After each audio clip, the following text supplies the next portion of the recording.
Gaano kitikot ang isipin ng langaw? Gumagamit ito ng isang tugma bilang timbang. Ginawang treadmill ang isang music tape. Ay gumagamit ng filament ng isang bombilya upang mabuo ang mga kalamnan nito. Mabilis itong nakakuha ng 8 pack abs. Ang bilis nito ay nakakagulat na mabilis. 10 banayad na mga hakbang sa loob ng 1 segundo. Nagsusuot ito ng isang pares ng baso na nagkakahalaga ng 9 yuan and 90 fen. Pagkatapos ay naglalagay ng mga bakal na kuko tulad ng isang lobo. Ito ay naging isang superfly.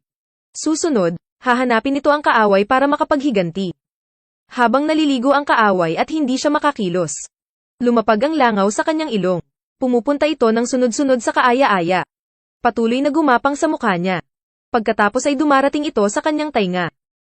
Sobrang kitty ng pakiramdam ng lalaki. Patuloy na umiling. Na nagdudulot ng slide ng hawla ng hangin. Mayroong ilang mga matutulis na kawit sa harap niya.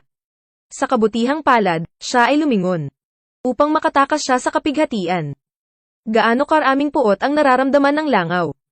Nanais nitong patayin siya. Ang pangalan nito ay Nani. Ilang araw na ang nakakalipas, stalker pa rin ito. Sinundan niya ang bindo sa loob ng 3 taon. At hindi titigil sa pagsubok. Sa wakas, sumang-ayon si Bindo na ligawan siya. Gayunpaman, sa gabing iyon, pinatay siya ng mayamang si Sudip. Nani namatay nang hindi nakapikit. Ang kanyang kaluluwa ay lumipad mula sa kanyang katawan. At naging isang sinag ng ilaw. Lumipad ito sa isang itlog ng langaw.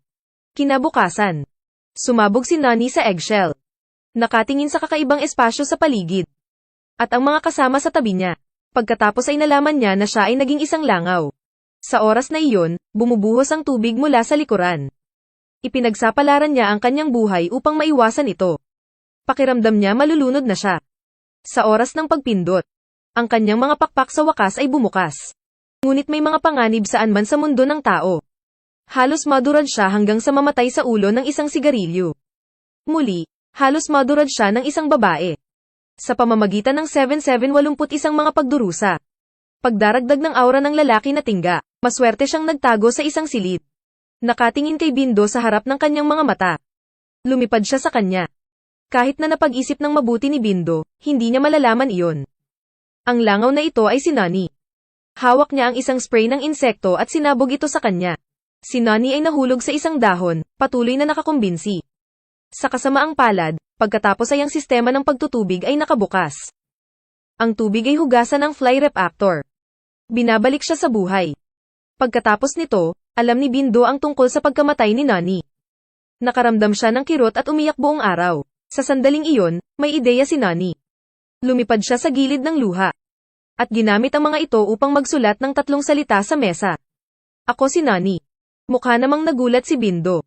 Tinaas niya ang kamay upang mag-usisa. Agad na tumalon si Nani sa daliri niya. Sa pamamagitan ng maraming kumpirmasyon. Ang langaw ay patuloy na tumango. Itinuro din niya ang pumatay sa kanya. Siya ang boss ni Bindo Sudip. Nagpa siya si Bindo na tulungan siyang makapaghiganti. Sa araw na iyon, nang nagmamaneho si Sudip. Nilalayo ni Nani ang tamang sandali upang magmadali patungo sa kanya. Lumipad siya at nahuli ang mata niya. Si Sudip ay nasa matinding sakit. Nawalan din ng kontrol ang sasakyan niya. Bumagsak sa butil ng bulaklak at lumipad pataas. Pagkatapos ay bumagsak sa isang truck sa kabila ng kalye. Sa kabutihang palad, ang airbag ay kaagad na aktibo. Upang siya ay mabuhay. Ngunit sa oras na iyon, sumulat si Nani ng ilang mga salita sa baso. Gusto kitang patayin. Kahit na si Sudip ay hindi seryosong nasugatan. Takot siyang takot sa mga langaw. Hawak niya ang bug spray buong araw.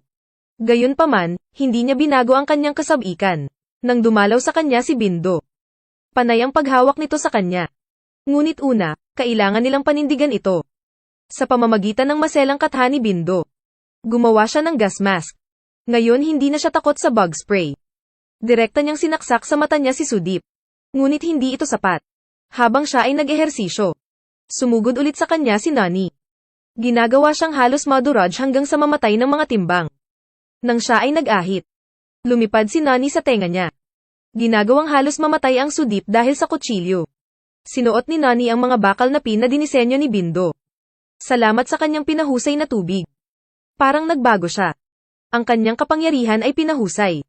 Pinutol niya ang isang butas sa kawad. At inakit si Sudip upang mahuli siya. Pagkatapos ay hinawakan siya sa bombilya. Pinagawa din niya si Sudeep na halos mahulog mula sa isang mataas na palapag. Nakatanggap din ng malalim na aralin si Sudeep. Gumastos siya ng maraming pera upang baguhin ang mga bintana sa salamin ng Chino. Ginawang isang silid ang lugar na ito na walang puwang. Mayroon ding isang infrared na inspection sa labas ng pintuan. Kapag nakita ang lokasyon ng langaw, daig nila ang panauhin. Sa pagkakataong ito, kailangang sumuko si Nani. Maaari lamang siyang humingi ng tulong kay Bindo. Nagpunta si Bindo sa bahay ni Sudeep. At sneakily dumating sa gilid ng bintana. Gumamit ng isang barya upang paluwagin ang isang tornilyo. Sa sandaling iyon, nakarating doon si Sudeep. Inilagay niya ang isang kamay sa balikat niya. At hinawakan ito. Labis na nagalit si Nani. Sinundan niya ang butas ng tornilyo at pumasok sa loob. Pumasok siya sa loob ng damit ni Sudeep. At parating gasgas sa kanya. Sinubukan niyang maging kalmado sa harap ng Bindo. Gayunpaman, kapag nagdugo na ang kanyang likod, hindi na siya makapagpanggap. Kaya't hinabol niya si Bindo. Kung hindi man, ang kanyang buhay ay hindi may save. Pagkatapos, kailangan niyang magsuot ng helmet kahit na nagtatrabaho siya. Napakahirap para sa kanya na makumpleto ang isang malaking kontrata. Ngunit sa oras na iyon, muling lumitaw si Nani. Lumipad din siya sa ulo ng isang customer. Diretso na hinampas ni Sudeep ang palayok ng bulak sa kanyang ulo. Sa makatuwid, hindi lamang siya nawala ng daan-daang milyong mga order. Ngunit kailangan ding bayaran ang ilang bilyon-bilyon. Lahat ng pera niya, sinunog ng langaw na iyon.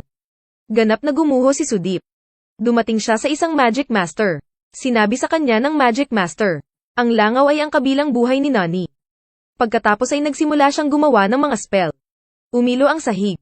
Napalibutan sila ng isang 6 na talim na bituin. Pagkatapos ang pagsisimula ay lumipad hanggang sa kisame. Susunod, nakuha niya ang isang espiritual na lakas sa spark. Itinulak niya ang kanyang kamay sa unahan. At ang espiritong enerhiya ay agad na pumasok sa mga katawan ng mga uwak. Ang mga iris ng uwak ay namula. Matalim din ang mga kuko. Agad silang umatake patungo sa mabilisang. Ngunit si Nani ay hindi lamang nagkaroon ng katalinuhan ng tao. Ngunit mayroon ding aura ng male lead. Kaya hindi siya nakahuli ng 2 uwak. Sa isang sandali lamang, ikinulong niya ang mga ito. Halos sunugin niya ang silid. Galit na galit kay Sudeep. Kinabukasan, hindi sinasadyang natuklasan ni Sudeep ang isang maliit na butas sa bintana. Sinuri niya ang camera at alam iyon. Si Bindo at ang langaw ay mga kasama. Agad niya itong inaresto. Pinilit niyang lumipad si Nani sa ilalim ng kanyang mga paa. Gagamitin na sana niya ang bulok na paa niya upang patayin si Nani. Hindi inaasahan na kinuha ni Nani ang isang karayom. Binibigyan siya ng sakit na saksak. Tiniis ni Sudeep ang sakit. At binaril siya. Sa kabutihang palad, si Nani ay nagsasanay dati. Kaya mabilis niyang iniwas ang bala. Kinuha ni Nani ang karayom na bakal. At sinaksak ito patungo sa mata ni Sudeep.